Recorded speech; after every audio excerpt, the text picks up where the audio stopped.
غصہ خراب ہو گیا۔ بابا رحمت اور علی رات بھر جاگتے رہے۔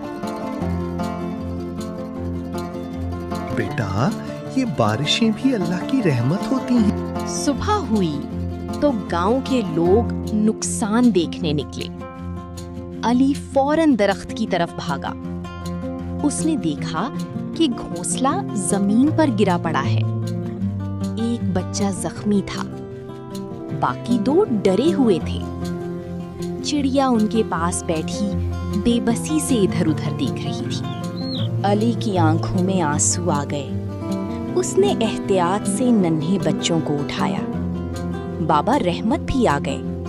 انہوں نے لکڑیوں اور گھاس کی مدد سے نیا گھونسلہ بنایا، پھر اسے درخت کی مضبوط شاخ پر باندھ دیا۔ چڑیا خاموشی سے سب دیکھتی رہی۔ جب علی نے بچوں کو نئے گھونسلے میں رکھا تو چڑیا خوشی سے چہچہانے لگی۔ زخمی بچہ بھی ٹھیک ہو گیا، لیکن بابا رحمت کی فصل تقریباً تباہ ہو چکی تھی۔ گھر میں راشن کم تھا،